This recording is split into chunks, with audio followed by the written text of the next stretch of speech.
جبکہ وہ یہ کہتے ہیں کہ جناب یہ جو سب جو 800 ارب چھوڑ کے گئے ہیں, یہ جو سیونگ یہ سب یہ جو قرضے چھوڑ کے گئے یہ چھوڑ کے گئے, ورنہ اگر تھوڑا سا بہتر صورتحال میں بیچتے تو ہمیں یہ مشکلات پیش نہیں آتی. تو آپ کسی حد تک یعنی بیچارے خان صاحب, ان کی نئی ٹیم آئی ہے, اسد عمر صاحب بڑے دل سے کام کر رہے ہیں, انہیں کوئی رعایت دیتے ہیں؟ آپ یہ سمجھتے ہیں کہ انہوں نے واقعی کچھ تھوڑی سی بہتری اس معیشت میں لائی ہے جسے وہ کہتے ہیں کہ نون لیگ تباہ برباد چھوڑ کر گئی تھی؟ ڈاکٹر سلمان شاہ. دیکھیں مجاہد صاحب, یہ تو اپوزیشن کا ایک ڈیفینیٹ رول ہے کہ انہوں نے کرٹیکل آنکھ سے ہر چیز کو دیکھنا ہے, اور وہ بہت ضروری ہے ڈیموکریسی میں کہ آپ کی اپوزیشن جو ہے وہ دھڑلے کے ساتھ بات کرے اور بالکل وہ اپنا ویو پوائنٹ پیش کریں, اور ضروری نہیں ہے کہ وہ گورنمنٹ کی باتوں سے ٹوٹلی ایگری کرے یا 100% ایگری کرے یا 0% ایگری کرے. سو آئی تھنک یہ تو ہمیں ان کے جو ڈبیٹ میں جو وہ آرگیومنٹس لائیں گے وہ عوام دیکھیں گے اور وہ اپنا کر لیں گے مائنڈ میک اپ کہ کون صحیح کہتا ہے کون غلط کہتا ہے, اور مے بی سچائی جو ہے وہ مڈ وے یا سم وے. سو آئی تھنک اس سے تو بالکل یہ تو بڑی امپورٹنٹ چیز ہے. میری نظر میں پی ٹی آئی نے ایک بہت مشکل سچویشن میں حکومت سنبھالی ہے. میرا خیال ہے کہ پاکستان کا جو بیلنس آف پیمنٹ کرائسس اتنا خراب کبھی نہیں تھا. کیونکہ اگر آپ یہ دیکھیں کہ تقریباً میرے خیال میں 30 ارب ڈالر کا فائنینسنگ گیپ تھا جو پاکستان کی ہسٹری میں کبھی نہیں ہوا. تقریباً 10% جی ڈی پی کا فائنینسنگ گیپ تھا, اور اس میں 18 ارب ڈالر کا کرنٹ اکاؤنٹ ڈیفیسٹ تھا.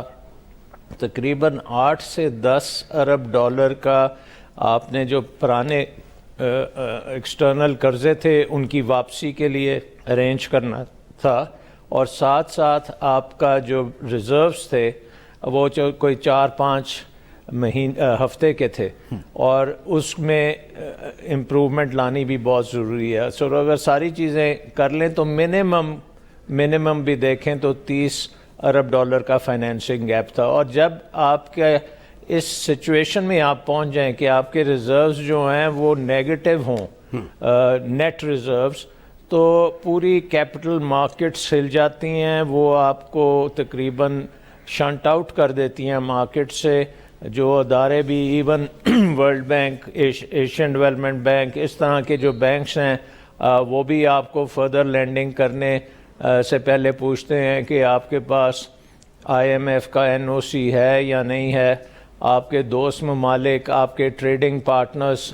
سو آپ ایک بڑی مشکل سچویشن میں پھنس جاتے ہیں, اور اگر وہ فائنینسنگ گیپ آپ پورا نہیں کر سکتے تو پھر آپ کی ایک ڈیفالٹ سچویشن پیدا ہوتی ہے جس سے اکانومی جو ہے وہ ریکور کرنا بہت مشکل ہوتا ہے, اور اس کا جو ملبہ ہے وہ عوام پہ بہت زیادہ گرتا ہے. سو آئی تھنک کہ 4-5 ماہ میں ہم نے دیکھا کہ پی ٹی آئی گورنمنٹ نے ادھر ادھر چکر لگائے, Saudi Arabia, U A E, China, Qatar, Turkey, Malaysia, اور ریلیٹیولی خاصے سکسیسفل رہے ہیں. اور ایک پرسیپشن بھی آیا ہے کہ پاکستان کو ایک انٹرنیشنل سپورٹ اس کے دوستوں کی ہے. یہ بہت امپورٹنٹ پرسیپشن ہے, کیونکہ 3-4 ماہ میں ایک کمٹمنٹ آ جانی جو آپ کا فائنینسنگ گیپ زیادہ تر وہ پورا ہو جائے. اس کے ساتھ ساتھ آئی تھنک کہ امریکہ نے بھی آپ کو ایک قسم کا سگنل دیا ہے کہ وہ آپ کی سپورٹ کے لیے تیار ہیں, بشرطے کہ افغانستان میں امن کا پروسیس جو ہے اس کو آگے کیا جائے. چین نے آپ کو پوری انڈیکیشنز دی ہیں کہ وہ آپ کے ساتھ فردر اکنامک پروگرامز کریں گے. سو آئی تھنک کہ ایک وہ جو گرتی ہوئی دوار تھی وہ اب تھم گئی ہے. ٹھیک ہے ڈاکٹر, یہاں تک آئے ڈاکٹر یہاں تک اگر آئے ہیں تو ذرا اگر آپ مجھے اجازت دیں تو میں زبیر بھائی سے, اپنے محمد زبیر صاحب سے یہ پوچھ لوں, ان کے ترجمان ہیں, کہ جو زبیر بھائی یہ جو تفصیل جو بتائی ہے بہت ڈیٹیل میں کہ کیا کیا صورتحال معیشت کی تھی, کیا کیا چھوڑ کے گئے تھے, تو اس میں مطلب یہ کہ ڈاکٹر صاحب ہمارے سلمان شاہ صاحب جو بہرحال کسی تنظیم یا جماعت کے نہیں ہیں, ایک ماہر معیشت کی حیثیت سے ایک بیلنس ویو بھی رکھتے ہیں, تو وہ تو یہ کہتے ہیں نا کہ اتنی مشکل حالات میں اتنے مسائل ملبہ آپ چھوڑ کر گئے ہیں تو انہوں نے جتنی کوششیں کی ہیں کسی حد تک صحیح سمت لائے ہیں. یہ تو اگر جہاں تک میں سمجھاؤں محمد زبیر صاحب. جی دیکھیں ڈاکٹر صاحب نے صرف ایک ایسپیکٹ کی بات کی ہے اکانومی کے بہت سے پہلو ہوتے ہیں اور اس میں جس طرح آپ کہتے ہیں نا میکرو اکنامک انڈیکیٹرز ہیں. سو اگر آپ 8-9 میکرو اکنامک انڈیکیٹرز کی بات کریں سب کے سب امپورٹنٹ ہوتے ہیں, کچھ زیادہ امپورٹنٹ ہوتے ہیں, کچھ کم امپورٹنٹ ہوتے ہیں, بہرحال سارے امپورٹنٹ ہوتے ہیں. ایک جو سب سے زیادہ امپورٹنٹ ہماری نظر میں ہوتا ہے جو اب حکومت فائنلی کنسیڈ کرنے کے لیے تیار ہو رہی ہے وہ جی ڈی پی گروتھ ہے, جس کو آپ نیشنل انکم کہہ سکتے ہیں کہ وہ کتنی تیزی سے بڑھتی ہے اور اس کی وجہ سے آپ کی امپلائمنٹ اپرچونٹیز کریٹ ہوتی ہیں, اس کی وجہ سے آپ کا ٹیکس ریونیو بڑھتا ہے, اس کی وجہ سے آپ کی معیشت میں ایک فیل گڈ فیکٹر آتا ہے. تو ایک تو میرا جو کنسرن یہ ہے کہ اور جی ڈی پی گروتھ میں تمام سیکٹرز کنٹریبیوٹ کرتے ہیں تو وہ جی ڈی پی گروتھ بڑھتی ہے. مثال کے طور پر ایگریکلچر سیکٹر ہے, مثال کے طور پر مینوفیکچرنگ سیکٹر ہے, مثال کے طور پر سروسز سیکٹر ہے. سو اگر ڈالر کی کمی تھی اور بالکل تھی, وہ میں بالکل ڈاکٹر صاحب سے agree, not on the depth of it but بالکل وہ ایک بہت بڑا چیلنج تھا. تو مجھے یہ کچھ سمجھا دے کہ جی آپ ایگریکلچر گروتھ کو کیوں سیکریفائز کرنے کے لیے تیار تھے, وہ کیوں نیچے چلی گئی, آٹو سیکٹر کیوں نیچے چلا گیا, مینوفیکچرنگ سیکٹر کیوں نیچے چلا گیا, انفلیشن کیوں بڑھ گئی. انفلیشن کم ہونا ایک اچھی بات ہے, ڈسکاؤنٹ ریٹ جو پالیسی ریٹ ہوتا ہے جو اسٹیٹ بینک سیٹ کرتا ہے وہ کم ہونا اچھی بات ہے, یہ خراب بات ہے. ہمارے زمانے میں 40 سال میں کم ترین شرح پر تھا, اس کی وجہ سے آپ کے انٹرسٹ ریٹس کم تھے. تو بہت سے فیکٹرز ہوتے ہیں جو کہ ٹیکس ریونیو جو ہے, اب جس طرح ہم کہتے ہیں کہ خزانے میں 2 ڈبے ہوتے ہیں بریلوی صاحب, ایک ہوتا ہے روپے کا ڈبہ اور ایک ہوتا ہے ڈالر کا ڈبہ, اور ایک دوسرے سے کوئی تعلق نہیں ہوتا دونوں کا. سو ڈاکٹر صاحب نے بڑا اچھا بتایا کہ ڈالر کے خزانے کا ڈبہ تھا وہ بڑا کم تھا اور وہ بہت بڑا چیلنج تھا. لیکن واٹ اباؤٹ دا روپیز تو ہم جتنے چھوڑ کے گئے تھے پاکستان کی تاریخ میں اتنی ٹیکس کلیکشن کبھی بھی نہیں ہوئی تھی. اب وہ آپ اس کو جو بھی وہ کہتے ہیں, شروع میں ہمیں کہتے تھے سب کہ جی وہ آپ نے ٹیکس ریفنڈز روکے تھے, 7-8 مہینے ہو چکے ہیں ٹیکس ریفنڈز, تو ابھی بھی روکے ہوئے ہیں. سو وہ ہم نے کوئی ایسی چیز نئی ترکیب نہیں کی تھی جو پہلے نہیں ہوتی تھی یا آئندہ نہیں ہوگی. ایک تو یہ ہم یہ کہہ رہے ہیں کہ ایک جو فیل گڈ فیکٹر ہوتا ہے, ایک جو مومنٹم ہوتا ہے اکنامک ایکٹیویٹی کا, اس کو سیکریفائز کرنا کیوں ضروری تھا. دوسری چیز بالکل صحیح کہہ رہے ہیں کہ وہ ڈالر میں ہمارا چیلنج تھا, وہ 2 ریزنز تھی. ایک تو یہ تھا کہ آپ کی ایکسپورٹس کم تھیں اور دوسرا آپ کی امپورٹ زیادہ تھی. اگر آپ ایکسپورٹس دیکھیں تو جو 12 مہینے تھے last P M L N کے ٹینیور کے, اس میں 13% ایکسپورٹس بڑھی تھی. اس کے بعد سے جب سے پی ٹی آئی کی گورنمنٹ آئی ہے, باوجود اس کے کہ میسو ڈیویلیویشن ہوئی ہے, 2% ایکسپورٹس بڑھی ہے. امپورٹس ہماری بڑھی تھی اور بہت کنسرننگ تھی, لیکن اس امپورٹس میں وہ جو آپ کے جو پروجیکٹس تھے چائنا پاکستان اکنامک کوریڈور کے حوالے سے, اس کی امپورٹ کے لیے پلانٹ اینڈ مشینری بھی تھی. میں یہ نہیں کہہ رہا, میں جسٹیفائی نہیں کر رہا, وہ ایک بہت بڑا ایک ایکسپوجر تھا, لیکن جو امپورٹ ہوگی پلانٹ اینڈ مشینری آج, وہ کل اکنامک ایکٹیویٹی میں بھی تو کنٹریبیوٹ کرے گی. اوکے, مجھے اب جب دونوں پہلو تو آ گئے, اگر ذرا میں ہٹ کے جاؤں گا کیونکہ اعداد و شمار کے جو ہے بہت ہی زیادہ ذرا ایک عام آدمی کے حوالے سے میں بات کرنا چاہوں گا. جب بریک کے بعد آؤں گا تو اپنے دونوں معزز مہمانوں سے, جن کی آپ نے دیکھا ہوگا کہ بڑی گہری نظر ہے قومی معیشت پر, ہمارے ساتھ رہیے گا. ملتے ہیں ایک بریک کے بعد.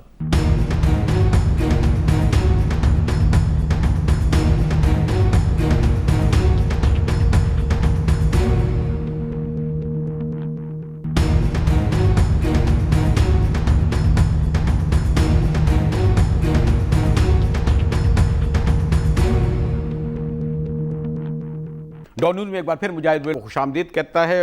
اور بریک سے پہلے میرے خیال میں ڈاکٹر صاحب نے جن چیزوں کی نشاندہی کی تھی, ایک جیسے میں نے کہا اسٹوڈنٹس آف یہ جو ہے معیشت کے, تو اس کی وضاحت ہمارے محمد زبیر صاحب نے کی, شاہ صاحب. لیکن مسئلہ یہ ہے کہ جو اصل تو اس میں مارا تو عام آدمی جا رہا تھا نا. اور اگر ہم یہ کہیں کہ پہلے جب زبیر صاحب کی حکومت آئی تھی تو انہوں نے یہ کہا کہ صاحب ہمارے 10 سال برباد کر دیے, یعنی وہ جو مشرف دور کے تھے, میاں صاحب بار بار کہتے تھے نا کہ میرے 10 سال برباد کر دیے ان لوگوں نے اور کس حال میں مجھے چھوڑا ہے. اب کیا کہا جائے گا؟ اب خان صاحب یہ کہتے ہیں کہ انہوں نے 5 سال برباد کر دیے. اچھا اس 10 سال میں خاصا عرصہ آپ بھی رہے. ہم کس کی بات کا یقین کریں؟ جیسے میں طالب علم کے ایک عام آدمی doctor Salman Shah. I think ہمیں بڑا کلیئر ہونا چاہیے کہ کیا سچویشن ہے. اور زبیر بھائی نے جو بات کی اس میں ایک تھوڑی سی میں کریکشن کروں گا کہ یہ ڈالر اکانومی اور روپی اکانومی کوئی یہ سیپریٹ سائلوز نہیں ہے. اگر آپ کی ڈالر اکانومی پرٹیکولرلی جب آپ کا بیلنس آف پیمنٹ کرائسس ہوتا ہے اور جس میں آپ کو نظر آئے, پوری دنیا کو نظر آئے کہ یہ ریزروز اب نیگیٹو ہو گئے ہیں, تو وہ آپ کی ٹریڈنگ ریلیشن شپ سے لے کے ڈیٹ کی ریلیشن شپس, کوئی آپ بانڈ نہیں ایشو کر سکتے, کوئی آپ پیسہ ریز نہیں کر سکتے. اس لیے آپ کو اپنے دوستوں کے پاس جانا پڑا اور انہوں نے آپ کے اوپر ایک بہت بڑا فیور کیا کہ یہ چیز جو ہے وہ کچھ سنبھلی ہے. لیکن جب تک یہ ساری چیزیں اپنی جگہ پہ نہیں آئیں گی تو آپ کی نہ تو اکنامک گروتھ ہوگی, نہ کوئی آپ کی ایکسپورٹس ہوں گی, سارا کچھ سٹینڈ سٹل پہ آ جاتا ہے. اس کے ساتھ ساتھ آپ نے یہ دیکھا کہ ہمارا جو اندرون ملک بھی جو خسارے تھے وہ بھی بہت بڑے تھے. فسکل ڈیفیسٹ ابھی بھی 6.5% کے لگ بھگ چل رہے ہیں. سو آئی تھنک جب میکرو اکنامک انسٹیبلٹی اتنی زیادہ ہو جائے کہ کچھ پتہ نہ لگے کہ کل یہ اکانومی جو ہے یہ اپنے لائبلٹیز کو سروس کر سکے گی یا نہیں کر سکے گی, تو وہ اکانومی بالکل نہیں چل سکتی. اور یہ سب سے بڑا جو PMLN کے خلاف چارج شیٹ ہے میرا خیال وہ یہی ہے کہ اتنے بڑے خسارے یہ کیوں چھوڑ کے گئے, کون مینیج کر رہا تھا اس چیز کو, اور کیا انہوں نے فوکاسٹ اس کو کیا ہے یا نہیں کیا. آئی تھنک اس کے ساتھ ساتھ آپ یہ دیکھیں کہ جب آپ کے پاس ریزروز نہیں ہیں اور آپ کہتے ہیں کہ روپے کی قیمت جو ہے وہ گر کیوں رہی ہے, تو وہ اس لیے گر رہی ہے کیونکہ آپ کے پاس ریزروز نہیں ہیں. آپ روپے کو کسی صورت بھی سپورٹ نہیں کر سکتے اور وہ پھر ایک پتھر کی طرح گرتے ہیں, اور جیسے جیسے وہ گرتے ہیں ویسے ویسے آپ کی مہنگائی بھی ہوتی ہے, آپ کی ڈسرپشن بھی ہوتی ہے. بزنسز جو ایکسپورٹرز کے لیے ایکسپورٹ کرنا شاید بہتر ہو جاتا ہو, لیکن ان کی جو امپورٹڈ انپٹس ہیں وہ گر جاتی ہیں, اور جب تک ان کو آرڈرز نہیں ملتے تو بہرحال وہ کام نہیں کر سکتے. سو ایک بہت unstable macro economic situation in کو ملی. اگر یہ پیسہ جو پی ٹی آئی نے ریز کرنے میں کامیاب ہو گئے ہیں, اگر یہ نہ ہوتا تو بہت زیادہ ڈسٹرکشن ہونی تھی. اب یہ بات ہے کہ اب سچویشن کیونکہ تھوڑی بہت یہ کانفیڈنس مارکیٹ میں آ گیا ہے, پاکستانی بزنس مین بھی سمجھتا ہے, بیرون ملک بھی لوگ سمجھتے ہیں کہ ہاں ان کو سپورٹ مل گئی ہے, یہ ڈیفالٹ کرنے نہیں جا رہے. تو اب آپ کی اکانومی میں جو میجر ریفارمز کی ضرورت ہے اس کا وقت آ گیا ہے. وہ ریفارمز کیا ہیں؟ وہ ریفارمز یہ ہیں کہ پاکستان کی اکنامک پروڈکٹیوٹی جو ہے, کمپیٹیٹیونیس جو ہے وہ بہتر کی جائے. اور وہ کس چیز سے خراب ہوئی ہے؟ وہ سب سے زیادہ اس کے اوپر 2-3 چیزیں ہیں. ایک کہ آپ کا انرجی سیکٹر دنیا کا سب سے مہنگا انرجی سیکٹر بن چکا ہے. سب سے مہنگی بجلی جنریٹ ہوتی ہے, اس میں پھر ٹرانسمیشن میں بے شمار لاسز ہیں, اس کی پھر ڈسٹریبیوشن میں اس کی بھی ذمہ دار, تو آپ اس کی بھی ذمہ داری ڈالیں گے؟ لیکن ڈاکٹر صاحب دیکھیں وہ تو یہ کہتے ہیں ڈاکٹر صاحب مجاہد صاحب اتنا لمبا نہ کیا کریں تاکہ جواب بھی اسی حساب سے چھوٹا چھوٹا رکھیں. نہیں ڈاکٹر صاحب اس کا انرجی میں بعد میں آ جاتے ہیں. ڈاکٹر صاحب انرجی بعد آ جاتے ہیں. وہ جو آپ نے پہلی چارج شیٹ لگائی ہے اس پر آ جائے. اچھا کرے آپ نے چارج شیٹ کہی ہے, FIR نہیں کہہ دی, ورنہ تو پہنچ جاتے کہیں لوگ اسی وقت بھی ہے زبیر صاحب کے پاس. جی زبیر صاحب وہ صحیح کہنا ہے, وہاں تک تو جواب دے دیں. یہ چارج شیٹ کا جواب کریں تو اس کے بعد پھر میں آ جاتا ہوں آپ کے پاس. جی زبیر بھائی. جی زبیر بھائی. ایک تو یہ دیکھیں 2 چیزیں کہ ڈاکٹر صاحب نے کہا کہ سچویشن بڑی خراب تھی اور اس وجہ سے یہ جو پرابلم ہوا اور انہوں نے جس طرح روپے کے دباؤ، دو ایسپیکٹ ہیں. ایک تو میرا ڈس ایگریمنٹ ہے، ظاہر سی بات ہے کہ اکانومی کے بہت سے سیکٹرز تھے جو بہت اچھے چل رہے تھے اور جس کی نشاندہی تمام انٹرنیشنل گلوبل انسٹیٹیوشنز کر رہے تھے، جس میں آئی ایم ایف بھی شامل تھا. ان کی رپورٹ ورلڈ بینک کی دیکھ لیں، جنوری 2018 کی رپورٹ. اور آپ گلوبل جو سب سے بڑے ریٹنگ ایجنسیز ہیں، اسٹینڈرڈ اینڈ پورز، ان کی آپ ریٹنگ دیکھ لیں، آپ موڈیز کی ریٹنگ دیکھ لیں، آپ دوسرے فائنینشیل انسٹیٹیوشنز، آف کورس وہ بات کر رہے تھے یہ کنسرن ہے، بٹ اس کے ساتھ ساتھ وہ بہت سیٹسفائیڈ تھے کہ آپ کی جو اکانومی ہے 5.8% پر آگے جا کے 6.2% پر ہوئی. دوسری چیز جو ہے، جو میرا خیال ہے جو ہمیں زیادہ بحث کرنی چاہیے، ہم پی ایم ایل این کے اس میں پہنچ جاتے ہیں، کیا پی ٹی آئی نے جس دن سے وہ آئے ہیں انہوں نے صحیح ہینڈلنگ کی ہے یا نہیں کی؟ یہ ڈاکٹر صاحب نے کہا کہ روپے پریشر پتا، یہ کیا جسٹیفیکیشن ہے کہ آدھے گھنٹے میں روپیہ 11 روپے اوپر جائے اور اس کے اگلے آدھے گھنٹے میں روپیہ 9 روپے نیچے آئے؟ اور جب تھوڑا سا سوال جواب ہوں تو فائنینس منسٹر یہ کہتے ہیں کہ مجھے ایک دن پہلے اسٹیٹ بینک کے گورنر نے بتایا تھا اور میں نے پرائم منسٹر کو بتا دیا تھا. پرائم منسٹر کہتے ہیں کہ مجھے نہیں بتایا تھا فائنینس منسٹر نے، مجھے ٹی وی سے پتا چلا تھا. ٹھیک ہے، what does it show about the management of the economy? وہ تو دوسری باتیں ہیں جو بڑی موٹی موٹی ہیں. تو بات یہ ہے کہ کیا انہوں نے ہینڈلنگ صحیح کی ہے یا نہیں کی؟ کیا ان کی ٹیم زبردست ہے؟ کیا عثمان بزدار صاحب ایک پنجاب کے چیف ایگزیکٹو کے طور پر، جن کا ایک بڑا میجر کنٹریبیوشن ہوگا پاکستان کی معیشت کو رن کرنے میں، کیا خالد مقبول صدیقی صاحب جو آئی ٹی منسٹر ہیں اور جو بہت ڈیپینڈنٹ ہے پاکستان کی معیشت کو آگے لے جانے کے لیے، وہ خود کہتے ہیں کہ یہ مذاق ہے کہ مجھے آئی ٹی منسٹر بنایا گیا؟ آپ اٹھا کے آپ کیبنٹ کے 90% منسٹرز کی کوالٹی تو دیکھ لیں. آپ عمران اسماعیل پاس کو اگر آپ گورنر بنائیں، all of these people have to لیکن سلمان بھائی جن دوسری بات یہ ہے، میں ایک صرف لاسٹ میں ایک چیز سے کہہ دوں کہ کیا یہ ٹیم پریپیئرڈ تھی؟ نو، they were not prepared. سب سے بڑا ایشو بار بار ڈاکٹر سلمان ایک چیز کہتے ہیں، ڈالر کی کمی. 19 اگست کی تقریر آفٹر ٹیکنگ اوور آپ اٹھا کے دیکھ لیں، عمران خان صاحب کی ایز پرائم منسٹر، انہوں نے کہا میں دوست ممالک نہیں جاؤں گا بھیک مانگنے، میں آئی ایم ایف نہیں جاؤں گا. ٹھیک ہے، لیکن آپ کی تیاری نہیں تھی کہ آپ نے ہینڈل کیا کرنا تھا. ہمارے ساتھ رہیے گا، ملتے ہیں ایک بریک کے بعد.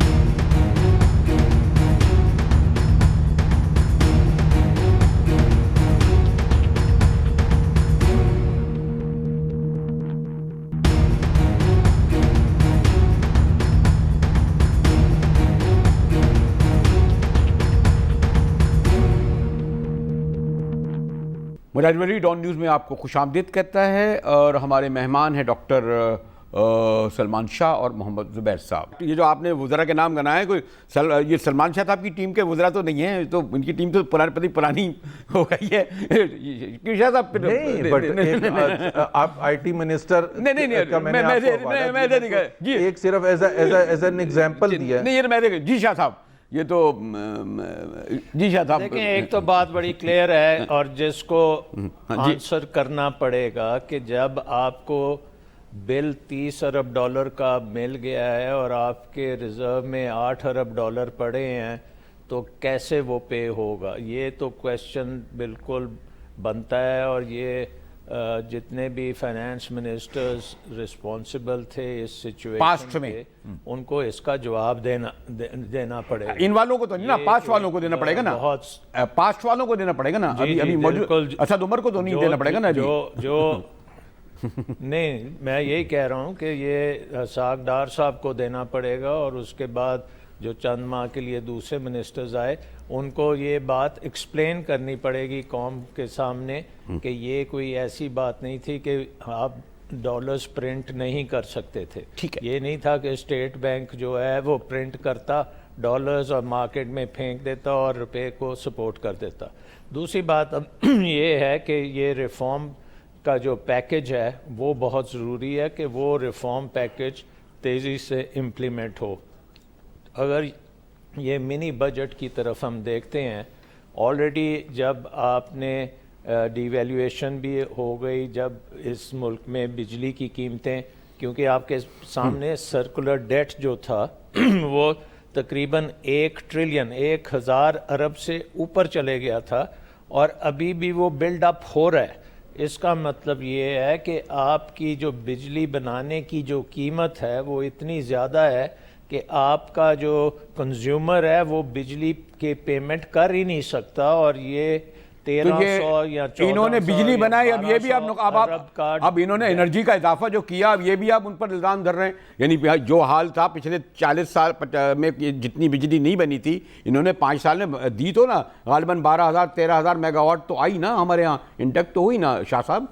جی بٹ اس میں بات صرف اتنی سی ہے کہ جتنی قیمت اس کی پڑ گئی ہے اس قیمت میں آپ اس کو بالکل افورڈ نہیں کر سکتے. اور یہ بھی ایویڈنس ہے کہ ارد گرد کے ممالک میں اس قسم کی کیپیسٹی خاصی سستی لگتی ہے, ہم نے ضرورت سے زیادہ مہنگی بھی کیپیسٹی لگائی. اس کے ساتھ ساتھ آپ یہ دیکھیں کہ بزنس مین جو ہے پاکستانی بزنس مین اس نے انویسٹ کرنا چھوڑ دیا ہوا ہے. اب انویسٹمنٹ کے لیے اس کو ایک تو آپ کا ایکسپورٹ سیکٹر نے بڑے بڑے اشتہارات بھی لگائے ہیں, ساروں کے سامنے ہیں کہ وہ کمپیٹ نہیں کر سکتے. انہوں نے کاسٹ کمپیریزنز دی ہیں کہ پاکستان میں جو وہ کام کر رہے ہیں اس کی کیا قیمت ہے, ہندوستان میں کیا قیمت ہے, چین میں کیا ہے. سو یہ بھی ایک آپ نے انہیرنٹ کیا ہے ڈس فنکشنل سسٹم. گورننس کا جو ادارے ہیں جن کو یہ کام کرنے چاہیے تھے وہ بری طرح فعال ہوئے ہوئے ہیں, ان کو امپروو کرنا چاہیے اور کرنا پڑے گا, اور وہ کوئی اتنا آسان کام نہیں ہوگا. اس کا جواب لے لیجیے ڈاکٹر صاحب. آپ پی ایم ایل این سے باہر ہی نہیں نکلتے ہیں. میں آپ سے صرف ایک سوال پوچھ رہا ہوں کہ آپ مجھے یہ بتا دیں کہ ابھی گیس کی شارٹیج ہے ادارے تو اور جس کی وجہ سن تو لیں نا سر, سن لیں سر معذرت کے ساتھ. نہیں میرا اگر آپ کا petroleum minister F D R جو ہے وہ پی ایم ایل این ہے. سر مجھے آپ سوال تو پوچھنے دیں سر, مجھے بھی تو جائے. میں نے جو جواب دیا نا اس کا بھی تو آپ جواب دیں نا. once we accept that پھر اس سے آگے ہم چل پڑیں گے. اچھا چلیں سن لیتے ہیں. جی زبیر بھائی. نہیں وہ تو ہم we can agree to disagree but to be fair in your analysis. آج آپ کو پتہ ہے کہ فیصل آباد کی انڈسٹری بند پڑی ہے. کیوں بند پڑی ہے؟ اس لیے کہ پیٹرولیم منسٹر صاحب نے آرڈر ٹائم پر نہیں دیا تھا امپورٹ ایل این جی کا. اب اس کا آپ یہ کہہ رہے ہیں کہ جی مہنگی بجلی. میں یہ کہہ رہا ہوں کہ are these guys managing their work also accordingly? کیا یہ سارے کا سارا کھاتا پیچھے لے کے چلے جاتے ہیں؟ اور اس کے لیے آپ نے دیکھا بھی کہ گیس کی بندش کی وجہ سے فائر کر دیا S N G P L کے ایم ڈی کو اور ایس ایس جی سی کے ایم ڈی کو, جبکہ وہ آپ کو بھی پتہ ہے وہ آرڈر نہیں کرتے ہیں, وہ ڈیمانڈ فورکاسٹ نہیں کرتے ہیں. they are responsible to manage whatever gas is available. ٹھیک ہے جی بالکل. بٹ میں ایک صرف آپ کو ایک 2-2.5 سال سے فیصل آباد جو ہے وہ بار چلا رہا ہے کہ ان کو پرائس آؤٹ کر دیا گیا ہے مارکیٹ سے. وہ میں مانتا ہوں اور وہ ساری چیزیں سو ٹھیک ہے. ڈاکٹر صاحب سن لیں.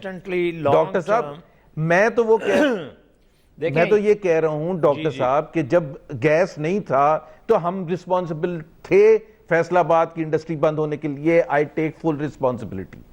لیکن having arranged for gas once, ordering نہ ہونا اور آپ اس پر کمنٹ بھی نہیں کرنا چاہتے تو پھر تو پاکستان کی معیشت کا بیڑا غرق کی ہوگا. آپ یہ کہہ رہے ہیں کہ پی ایم ایل این کو تو میں چھوڑوں گا نہیں, لیکن یہ ابھی جو آج جو فیصل آباد کی انڈسٹری بند ہے because petroleum minister doesn't even know how to order.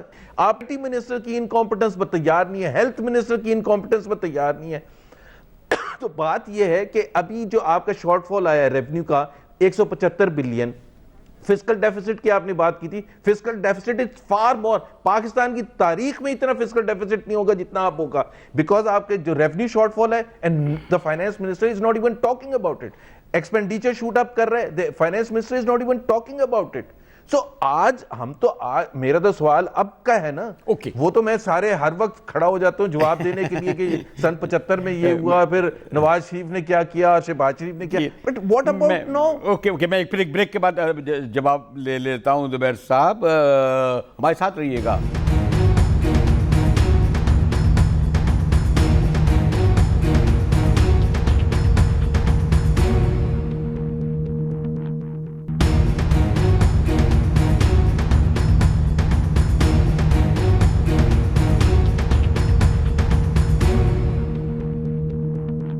شاید اگر میں کنکلوڈنگ اگر سوال کروں، اگر آپ اس کا جواب دیں تو وہ یہ کہہ دیں کہ چلے ہم نے جو کچھ کیا سو کیا اور ساری آپ ہم پر ذمہ داری ڈالتے ہیں، لیکن اب جو ہو رہا ہے اس کا تو ذمہ دار ہم نہیں ہیں نا، اگر فیصل آباد ہوا یا کچھ ہوا۔